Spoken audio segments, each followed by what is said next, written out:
está começando mais um GabaCast, a sua conexão com o conhecimento. E a gente continua com a nossa série de Olho no Enem. E a gente recebe hoje a Carla e o Jonathan, que vão falar para essa galera que eles têm que ficar de olho na prova de redação do Enem. É isso, gente? Isso aí, né, Carla? Então vamos Dá umas lá. dicas aí em relação a projeto de texto, redação nota 1000, o que é o conteúdo principal desses textos, que o aluno deve evitar, fazer algumas desconstruções também do que o Aham. pessoal costuma falar aí, sobretudo na internet, né? Enfim, vamos trocar uma ideia a respeito disso aí, né? Isso aí, pessoal. Já pega um caderninho aí para anotar as dicas, porque tem dica aqui que hoje vale ouro, hein? Boa. Bom, a gente estava conversando há algumas semanas, eu e o Jonathan, quando a gente estava pensando em algumas questões para passar para vocês. E a gente sabe que hoje o desejo de todo mundo é tirar 1000, né, Jonathan? Certo? Quem não quer? Quem Quem não não quer quer, tirar né? 1000, né, galera? Nota dos sonhos. É a nota dos sonhos. E às vezes eu percebo que existe uma série de mitos em torno da redação nota 1000, como se fosse um texto perfeito, né? E a gente sabe que não é bem assim. Na verdade, é muito comum que a gente encontre, inclusive, equívocos, né, nessas redações nota 1000. Você já achou algum, Jonathan? Como que é? Diversas vezes, né? Inclusive, os próprios manuais indicam, por exemplo, né, falando aí da competência 1, que é gramática, que o aluno pode cometer dois equívocos de naturezas diferentes. Então, é comum, por exemplo, que redações nota 1000 tenham um único equívoco de acentuação, um outro equívoco de vírgula. É muito comum que isso aconteça, ainda assim o texto receba nota 1000, né? Uhum. Então, essa ilusão do texto perfeito, a gente tem que tomar cuidado, porque às vezes eu sinto que ela trava também o aluno. Dele pensar que ele Tipo tem assim, que fazer... você, o mais do mais do mais do mais e acaba ficando até nervoso por causa disso, né? De Isso. pensar que tem que buscar uma perfeição ali que ela não vai acontecer na prática. Não existe, ainda mais num ambiente, num momento de tensão que você está fazendo prova. Você precisa se concentrar em várias questões ao mesmo tempo. Não é um ambiente também normal de produção. Uhum. Você não tem tempo, digamos assim, ilimitado. Você tem um tempo ali específico. Então, a primeira coisa é desfazer esse ideal de perfeição que muita gente tem. E também porque, até do ponto de vista estatístico, né, são 4 milhões, 5 milhões de candidatos, todo ano são 50, 60, 70 redações nota 1000. E, geralmente, esse tipo de texto que tem imperfeições, né? Então, assim, sonhar com essa nota 1000 é meio que sonhar com algo muito improvável. A gente sempre em sala de aula trabalha para elevar os textos, né, ao O máximo máximo que a gente possível. consegue, e o sonho ali é pensar no 960, no 980, que seria o 1000 quebrado, né? Um corretor deu 1000, o outro Sim, 960. sim. Então, assim, alcançando esse parâmetro, o aluno já pode ficar muito feliz, com Oh, certeza. com certeza. E as redações nota 1000, elas vêm escasseando também, né? Sim, Ao sim, longo sim. dos anos. Então, a gente já teve anos, por exemplo, em que 1000 redações, 1000 não, 100 redações foram avaliadas com nota 1000. Uhum. Mas esse número ele vem diminuindo ao longo dos anos. E justamente porque a gente entende que esses critérios aí que vão definir o que uma redação precisa ter, como que ela deve ser avaliada, isso vem sendo também afunilado Uhum. conforme o tempo vai passando. Uhum. E hoje a gente queria dar umas dicas para vocês, assim, porque apesar de ser muito difícil, como o Jonathan falou, você tirar 1000, esses critérios eles vêm ficando mais afunilados, esse número vem reduzindo. A gente também consegue perceber que as redações nota 1000, geralmente elas têm ali um padrão de elementos que são colocados e que a gente pode tentar, pelo menos, emular, Isso. pelo menos imitar. Expectativas da banca em relação ao que eles querem ver no texto, e esses padrões mesmo que a gente vê nos textos com Que nota já é mais alta. já está se tornando um padrão que dá para, vamos dizer, reproduzir isso, né? Isso. Replicar. Mas é importante a gente diferenciar isso que a gente está falando de modelo. A gente não Isso. está falando que tem que ter um modelo Sim. pronto. Pronto. Inclusive, isso é uma coisa que a gente desaconselha. Tá. Muito. De você ficar estudando o tempo todo, decorando um modelo, e vai lá e vai aplicar aquele modelo, e sempre muda só algumas coisinhas, e é aquele modelo que você treina e segue o ano todo. Isso não é aconselhável. Porque pode ser que você pegue um tema, que aquele modelo que você pensou, que você treinou, que você decorou, ele não se encaixe aí. O que você vai fazer na hora lá? Então, quando a gente fala de padrão, a gente está falando de elementos que essas redações elas geralmente têm, exigências que essas redações cumprem de avaliação da banca e que fazem com que elas recebam as notas máximas aí em todas as competências. Quando a gente fala de padrão, assim, é a expectativa de elementos que são esperados, não necessariamente um padrão a ser rigidamente seguido. Não é... Então, a ideia de, por exemplo, todo texto tem uma tese muito clara, né? E aquela tese normalmente se desdobra em 2 elementos. 2 causas, dependendo do tema, 2 apontamentos de consequências. E aí, cada uma dessas abordagens vai ser desenvolvida em um parágrafo de desenvolvimento. Ou seja, tem aquele parâmetro, aquela expectativa de uma redação em 4 parágrafos, né? Esse é um parâmetro, não quer dizer que, nossa, eu vou usar sempre esse repertório aqui porque ele é universal, como é o caso de muitas pessoas usarem o Durkheim para... o fato social para se aplicar em vários temas, isso a gente desaconselha profundamente. Sobretudo porque pode cair na mão de corretor que conhece esse texto lá de 2010, se não me engano, 2012, que o rapaz usou o Durkheim muito bem, e aí tenta copiar ali, pode cair na mão de um corretor. Tira a mesma nota que o cara tirou lá atrás. Tem umas figurinhas carimbadas. Tem Já sim. tem umas figurinhas carimbadas que a gente já conhece, a gente que está nesse universo, né? Então, hoje, o que eu diria para quem está aí às vésperas da prova, se preparando? Acho que é fundamental a gente ter entendimento de como que a gente vai conduzir esse texto quando a gente está no momento de escrita da prova. Primeira coisa é não deixar a redação por último, no dia da prova. Ou você deve começar a prova com a redação, ou fazer essa redação no máximo no meio ali da prova, para não ficar para o final, porque depois não dá tempo. Esse controle do tempo, ele é importante. Exato. Tem pessoas que não gostam de começar escrevendo. Tudo certo, é individual. Não tem de novo, não há uma regra, prova, né? Mas é fundamental chegar, abrir o caderno de redação na prova de redação. Dá uma olhada pelo menos no tema, justamente no que está pedindo, o que vai porque ser o estilo. Exato. As ideias vão fluir ao longo da prova. Se deixar para abrir o caderno de redação no final, você perdeu o tempo que você poderia ter pensado nos seus argumentos. Então, o ideal é abrir a prova de redação, já começa ali a pensar, né? Veio uma ideia, volta lá no caderno, anota, um argumento bom. Quer continuar fazendo a prova? Vai, mas assim, nunca deixar para o final. E essa pessoa, ali, se ela deixar para olhar o tema só no final, o que é isso? É muita falta de estratégia. É uma falta de estratégia e eu não sei nem como nomear. Acho que eu não confio nessa pessoa. Como que ela consegue segurar a curiosidade dela, a ansiedade dela de não olhar esse tema e ficar lá esperando? Perfeito. Não, é a primeira coisa.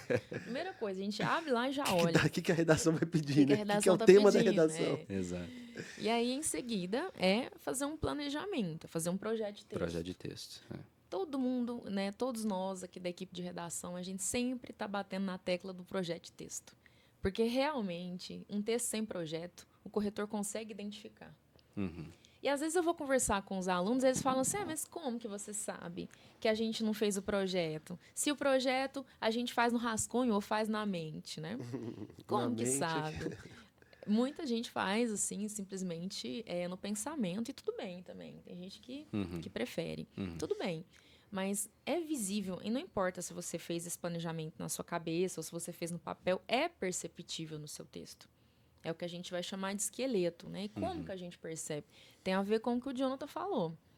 A gente vê ali que você colocou uma tese que se desdobra em 2 ideias. Essas ideias, elas são abordadas nos desenvolvimentos. Então, cada desenvolvimento vai abordar uma ideia.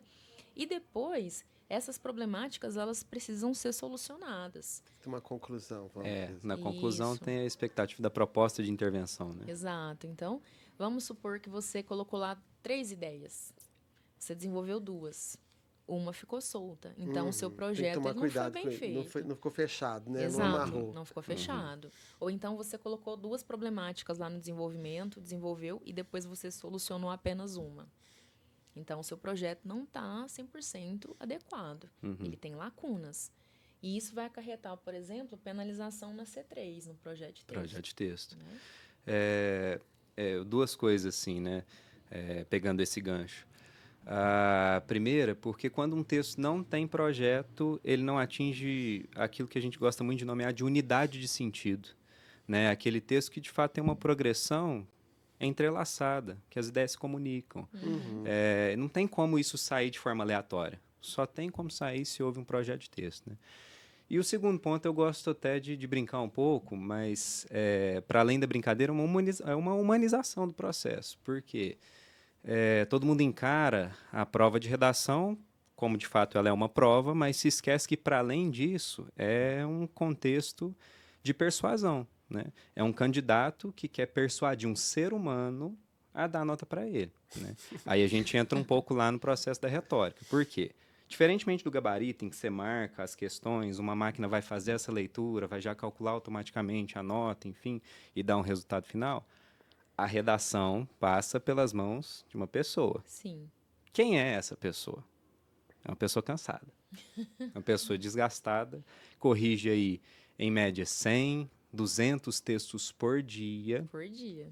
E que tem muito pouco tempo, né, Carla, para corrigir esse texto. Porque geralmente essa pessoa não tem só esse E trabalho. que já chega lá no Exato. 10º, 20º, ela já tá assim, não, como é que é? Não, aquele lá, peraí. Exato. Então, assim, dos 200 textos que vão passar pela tela do computador desse corretor naquele dia, como é que o seu vai ser diferente? Como é que o seu vai convencê-lo a dar uma nota maior? E lembrando que, para além de ter uma boa escrita e tudo mais, tem que ser um texto que, de alguma forma, cause um impacto naquele ser humano que sente, né? Para isso, a gente busca lá na retórica, né, 3 planos possíveis. O plano ethos, o plano pathos e o plano logos. O terceiro, né, que eu citei, o plano logos, é o plano das ideias de fato. É o quanto o seu texto é autoral, o quanto ele tem bons repertórios, o quanto as ideias se conectam de uma maneira lógica para sustentar um argumento de fato, para comprová-lo com eficiência. O segundo plano, que eu menciono, o pathos, vem, né, um pouco de sentimento. Qual que é o sentimento desse corretor? Está cansado, está ele quase que automatizado, enfim. É um parâmetro um pouco mais estilístico, né? Mas, por exemplo, quando chega um texto que está com a letra bonita, que está fácil de ler, que a progressão, o projeto de texto está bem organizado, ou seja, o texto já chega Até organizado. visualmente, assim, ele já é organizado. Você É. olha pro esqueletão dele, ele já tá... E se as ideias estão organizadas também, ele não vai ter que ficar tendo dificuldade de falar, nossa, eu acho que o aluno pensou isso. E não é bem esse o parâmetro. Não importa o que o aluno quis dizer, importa o que ele disse. mesmo. Né? E esse tipo de texto, que não tem rasura maluca, que até mesmo a rasura ela é bem feita, ela é simétrica, que não ultrapassa as margens, esse texto causa um relaxamento no corretor. Ele fala, um texto que vai ser tranquilo, um texto que vai facilitar a minha vida. Então, é fundamental. E, por fim, o último plano, que é o do ethos, é o do eu. O aluno convence por meio de quem ele é. Só que cada estudante é anônimo, certo? O corretor não o conhece. Só que, a partir do momento em que você usa uma estratégia de logos interessante, que você usa boas ideias, ele vai te julgar. Fala assim, nossa, essa pessoa é estudiosa, sem nem conhecê-lo. Então, quando o aluno consegue explorar esses campos, ele tende a conseguir notas melhores, certo? E aí o mais legal de tudo é, quando eu falo do plano ethos, principalmente, é o seguinte. O aluno cita lá, no filme Up, Altas Aventuras, ou então no filme Frozen. O corretor tende a falar, não, tudo bem, talvez tenha uma cena lá que se encaixe, mas o corretor fala, não, uma animação, que bonitinho, um aluno de 9º ano está aqui prestando o Enem, para treinar, né? Assim, então a gente sempre sugere, use repertórios consagrados, use filmes mais complexos, use filósofos, né, mais consagrados, por aí, né, Carla? Isso que o Jonathan está falando, às vezes a gente fala nas aulas, eu pelo menos uso, às vezes, a nomenclatura do seguinte: o repertório ele tem que ser legitimado. Então, Perfeito. ele precisa ter um respaldo na ciência, na cultura, na tecnologia. Então, não pode ser algo que você inventou da sua cabeça. Fonte, voz da minha cabeça. Isso não é um repertório legitimado, né? Daí a importância de buscar essas referências. O repertório ele precisa ser pertinente. Então, eu preciso olhar para aquele repertório que o aluno colocou e falar assim, olha, isso aqui contribui para a discussão. Porque se eu ver que aquilo não contribui para a discussão, se for uma coisa forçada, algo que não tem nada a ver, não tem como eu dar uma nota ali máxima para aquele repertório, por exemplo. E esse repertório, ele também precisa ser usado produtivamente. Aí tem a ver com isso que o Jonathan falou, de você tornar aí essa leitura facilitada para o corretor. Você tem que mostrar para ele que você consegue pegar a ideia de fulano ou determinado conceito de uma disciplina e você consegue associar aquilo ao tema que você está trabalhando, que você está discutindo, a ideia que você está problematizando ali. Então, quando você consegue amarrar aí essas ideias, é quando a gente consegue construir um texto bem argumentado, que não tem lacuna argumentativa, por exemplo, né? Então, é muito importante esse pensamento. Até semana passada eu estava falando com os alunos e a gente estava analisando uns repertórios.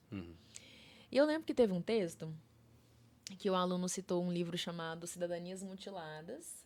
Era um texto do Enem 2019, que era sobre democratização do acesso ao cinema no Brasil. Você lembra desse tema? Demais. Um tema super bacana, né?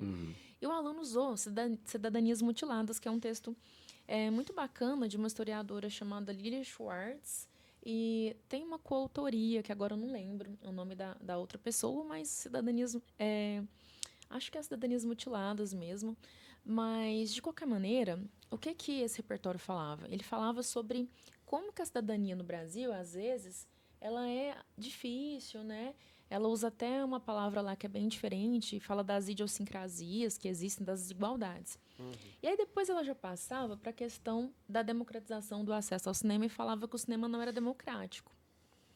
Como que a gente sabe que o repertório que a gente usou foi produtivo? Tem um macete que a gente pode usar.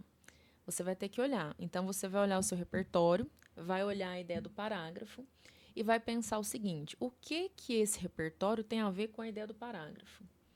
E aí você vai tentar responder da seguinte maneira, relacionando as ideias, e você vai verificar.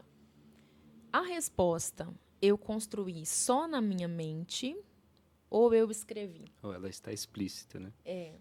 Porque se você fez a ponte só na sua mente e não está escrito no papel, é porque tem uma lacuna ali argumentativa. E aí entra naquilo que você falou. O corretor não corrige com base naquilo que ele acha que você quis dizer, e sim naquilo que você escreveu. E pronto. E pronto. Então, olha, peraí, o que é ideia de fulano, o que tá o filme, o que tá o documentário, o que tá o conceito, tem a ver com a ideia do parágrafo. Essa resposta, ela precisa vir escrita. Ela não pode vir implícita, ela não pode vir só na sua cabeça e você pensar assim, não, mas o corretor vai entender. Até um aluno falou isso pra mim, falou assim, não, mas o corretor entende, é claro que ele entende. Ele vai entender o que eu quis dizer. Não vai. Mas o corretor é inteligente. Ué, ele pode até entender, mas o critério tem que ser o que está escrito. Pode até entender, avaliar. Mas ele não te avalia pelo que ele acha. Não, tem que ser o que está escrito. Exato. Então isso é muito importante, ter esse cuidado. Né? E é um gancho também para a gente entrar na competência 4, né? Porque para, de fato, explicitar uma ideia, uma relação entre o repertório e a afirmação autoral, é necessário você brincar bastante aí com os elementos coesivos, né? A competência 4 exige do estudante usar muitos elementos coesivos diversificados de diferentes naturezas, né? Para resgatar essas ideias. E aí a gente brinca com as classes, né? Assim, abusar muito dos pronomes demonstrativos, né? Saber usar com as devidas concordâncias os pronomes relativos. Tem muita gente que usa, por exemplo, no qual em momentos equivocados. O cujo também, uma difícil aplicação. Né? Cujo indica posse, né? Então, se você não estiver indicando posse, não tem como usar o cujo. Exato. Para substituir o que? Que às vezes a pessoa usa muito que. Aí ela fala, tem um excesso de que. Aí quer trocar, aí põe um cuja. Mas o cuja indica posse. Então, não é equivalente ao que. Pode até ser em alguns contextos, mas se indicar essa questão de posse, de propriedade, senão não adianta. E acho que a dica master aqui de competência 4, né, Carla, é, de novo, não memorize formulazinhas do tipo, o primeiro parágrafo eu começo com em primeiro lugar, o segundo parágrafo eu começo com em segundo lugar, né? Metalinguagem, né? Não deve usar de jeito nenhum.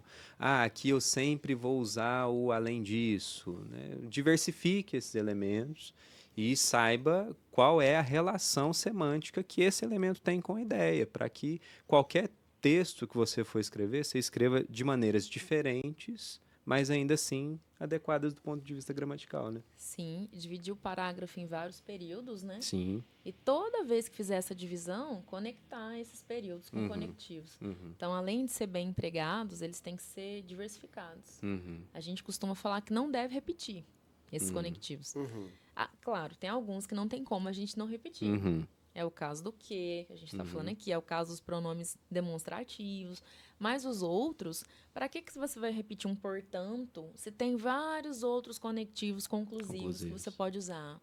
Como logo, como assim e outros, né? Então, tente fazer essa diversificação. É isso que vai contar quando a gente for olhar ali e avaliar, né? Porque se eu tiver parágrafos e períodos que se conectam e às vezes eles estão ali meio que fragmentados, não tem uma conexão entre eles, já não tem mais como fechar a C4, por exemplo, né? Exato. C5? C5 é proposta de intervenção, né? Proposta de intervenção. E a gente sabe que ela tem que ter 5 elementos. 5 elementos: agente, ação, meio, efeito e detalhamento. Frequentemente fica faltando um desses, ou frequentemente a gente vê alunos que fazem meio que na gambiarra, do tipo Ministério da Educação responsável pela educação no Brasil, ou seja, praticamente uma redundância. Ah, quero detalhar o agente. Faz uns detalhamentos muito óbvios, né? Muito supérfluos, que podem passar despercebidos pelo corretor, né? Podem. Então, acho que o fundamental na competência 5 é sempre entender que agentes efetivos são, sobretudo, aqueles que partem do Estado, né? E aí a gente divide sempre nos 3 poderes: poder executivo, legislativo e judiciário, com as suas devidas funções, né? Porque quando a gente coloca, as escolas devem criar uma disciplina, né? Quando a gente vai ver na prática, toda escola, ela cria o seu plano político-pedagógico a partir das diretrizes nacionais. E não há como, por exemplo, uma escola, todas as escolas no Brasil, de repente, se o tema for democratização do acesso, de repente criar uma disciplina relativa a cinema, relativa à arte, nesse ponto específico. É necessário que um órgão, uma instituição, promova isso, torne isso obrigatório para as escolas. Você fala, as escolas devem, não vai acontecer. Mesma coisa, os pais devem educar seus filhos. A maioria dos alunos já não usa isso mais, né, Carla? Não usa. Então, por exemplo, sociedade, pessoas, isso são agentes nulos. Agentes nulos. Não adianta você falar para a sociedade fazer alguma coisa. A sociedade não tem esse poder, essa estrutura, essa organização, autonomia para, do nada, como o Jonathan falou, as pessoas acordam um belo dia, vamos mudar tal coisa, né? Não é assim. Então, é interessante, sim, chamar para essa proposta os poderes, os ministérios, chamar a instância governamental. Muita gente fica falando assim, mas eu vou ficar sempre pondo a culpa no governo. Gente, mas o governo... Não é questão de pôr a culpa. Não é questão de pôr a culpa. O governo é que tem os meios, é que tem o dever. Ele que está organizado para isso. Ele que está organizado. Tem o poder para isso. Né? Exato. Os mecanismos. Sim. Uma questão também que eu percebi nas últimas semanas, que eu estava reforçando a proposta de intervenção, e tem gente que tem trazido ações nulas também para essa proposta, porque às vezes a pessoa não sabe. Então, você pedir para haver uma conscientização. Isso é muito batido, é uma ação muito genérica, e o Enem não considera isso ação. Eles dizem que é um elemento nulo, a banca. Por quê? É genérico. E é algo muito vago. Quando você fala assim que... É preciso que haja uma conscientização com relação a não sei o quê, da população. É muito abstrato, não é concreto. Que conscientização? Como? De que maneira as pessoas serão conscientizadas? Né? Como que vai se organizar isso? Exato. Aí eu estava falando assim com uma aluna, ela falou assim, Carla, mas eu não posso pedir para o Ministério da Educação conscientizar as pessoas por meio de uma disciplina? Eu falei, não use a palavra conscientização. Então, você vai mudar essa ação que você tinha criado.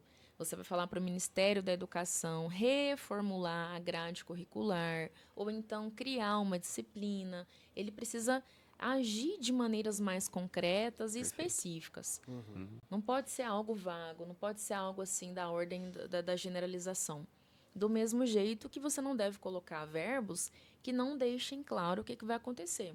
Então, você não pode simplesmente falar, o Ministério do Trabalho deve agir em prol do combate ao trabalho escravo, por exemplo. Tá ordenando o Ministério do Trabalho, né? O que ele deve fazer, né? E o principal problema aí nesse caso é que você fala que ele deve agir em prol do combate. Mas que ação é essa? O que ele vai fazer? Concretamente falando, que se você fala que ele deve agir, isso não deixa claro de forma alguma o que vai ser feito. Quais ações serão feitas? Quais ações serão feitas. Então, isso seria uma ação nula, por exemplo, né? Se você falar, medidas devem ser tomadas, não falou que medidas. Nesse paradigma, nesse panorama, nesse cenário, quem vai se destacar é o aluno que domina o direito constitucional. É que sabe quais são as atribuições dadas ao Ministério. Por exemplo, o aluno coloca lá, o Ministério da Educação deve criar leis. Já é uma falha, essa não é uma atribuição do Ministério da Educação. Por ser da alçada do Executivo, cabe ao Ministério distribuir as verbas e criar as políticas, os mecanismos para que essas verbas sejam distribuídas, né? Sim. E bem operadas. Então, tem a ver com isso. O aluno que vai destacar, fica a dica, né? Estude direito constitucional para você saber que a alçada do governo faz o quê, né? Eu identifiquei também uma dificuldade, por exemplo, de alguns alunos meus em relação ao modo ou meio. Então, por exemplo, ontem mesmo eu peguei um texto que estava assim, era sobre gordofobia, que é um tema que vem sendo discutido, né, essa questão do preconceito em relação às pessoas obesas. E a solução que meu aluno trouxe era o seguinte, que houvesse esse combate à gordofobia, aí ela colocava leis que deviam ser criadas pelo Poder Legislativo e fala que isso seria por meio de debates. Aí eu falei para ela, olha, não tem como o seu meio se aplicar exatamente à sua ação, porque o meio ele tem que deixar claro como que a ação será executada. Então, como? Aí ele teria que explicar, mas espera aí, que debate é esse que vai levar à criação de lei? De que maneira? Né? Como assim? Se falar só dessa forma, é algo muito vago. Não é um meio que indica um instrumento que será usado para pôr a ação em prática. Então, não pode esquecer disso. O modo ele tem que indicar mecanismos, estratégias, ferramentas, caminhos ali para a ação realmente acontecer. Senão, não adianta. Senão, não adianta você pôr qualquer coisa lá aleatória e falar assim, como eu coloquei um por meio de, isso aqui é meio. Não é bem assim que funciona. Não é bem assim. Tem que raciocinar. Peraí, eu estou colocando algo que faz sentido? Uma coisa tem a ver com a outra? Se não tiver, precisa reformular. Veja mais uma vez como o projeto de texto está encaixado em tudo, né? Exatamente. E algo super importante para a gente fechar essa coisa da estrutura é a gente pensar na retomada que tem que ter no final do texto, né? Então, na conclusão, o aluno precisa trazer uma retomada para fechar esse projeto, ou da tese ou do repertório. Tanto faz. Se você quiser voltar na tese ou voltar no repertório, não tem uma retomada que seja melhor que a outra, mas é necessário. Se você não fizer, não tem como fechar a C3. Carla, mas eu fiz 5 elementos na minha solução. E eu fiz 2, inclusive. Primeiro que não é obrigatório fazer 2 propostas de intervenção. Você pode fazer uma só. E ela, inclusive, ter os 5 elementos. Vamos dizer assim, bem feita. Vai. Ser bem feita. Exato. Bem completa. Que funcione, completinho. Se você optar por fazer 2, você que sabe. Você pode fazer as 2 completas. Mas o obrigatório mesmo é que haja uma completa, com os 5 elementos. A segunda não precisaria ter esses 5 elementos, né? Mas, às vezes, ela vai ser importante para resolver algum problema que você colocou no desenvolvimento e que você não pode deixar solto. Se você quiser fazer uma proposta, tudo bem, fica a seu critério. Mas precisa solucionar os 2 problemas que foram apontados no desenvolvimento. E, às vezes, é a dificuldade de muita gente, né? Às vezes a pessoa vai achar mais fácil fazer 2 propostas. Eu, por exemplo, acho mais fácil. Não sei o que você acha. Prefiro também, de novo, pela ideia da unidade de sentido. Assim. Não que esteja errado, mas como há 2 problematizações, Isso. 2 propostas, uma mais incompleta. Né? Mas se der para fazer uma perfeito. Que resolva tudo, com 5 elementos, tudo bem também, né? Perfeito. E é isso. Temas... Essa é a pergunta de milhões, né? Pergunta de milhões. Eu tô há semanas, há meses. Qual vai ser o tema? Qual vai ser o tema? O que você acha que vai cair?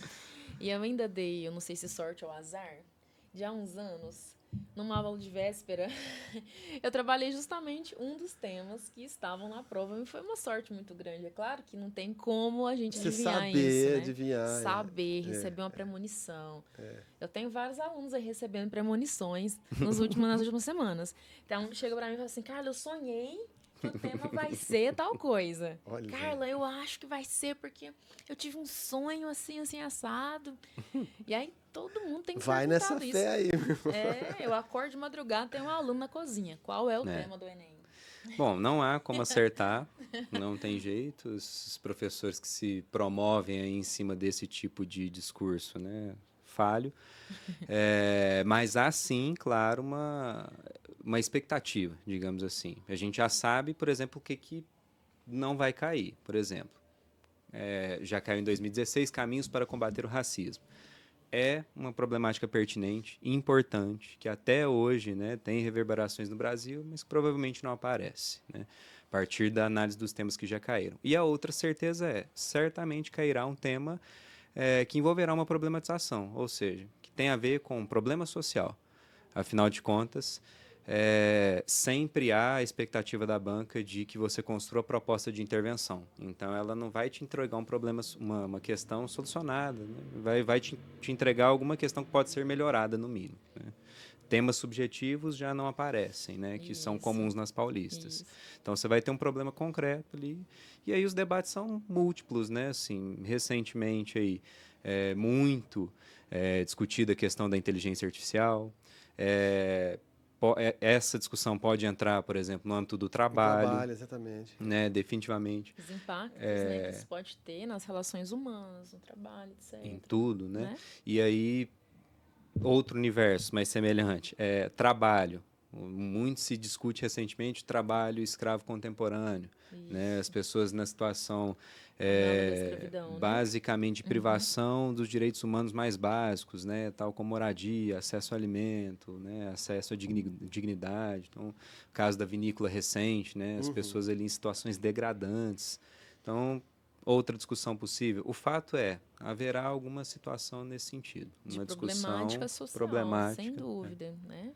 Às vezes a questão do cigarro, né? Muito o tabagismo importante. aumentou muito no Brasil nos últimos anos. Então, o Brasil, nos últimos anos, tem feito um caminho contrário. Que, ao invés de envolver a redução dos índices de fumantes, tem enfrentado aí o crescimento, sobretudo entre a parcela mais jovem da população.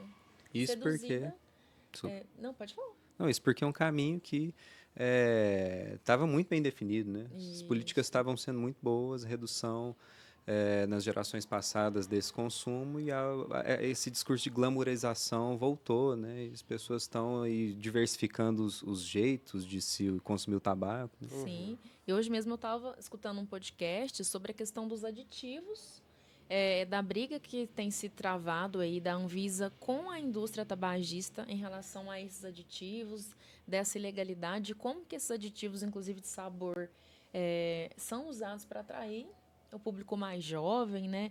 O próprio cigarro eletrônico, que tem um apelo muito grande entre essa população, pode ser que isso venha, pode ser que isso venha.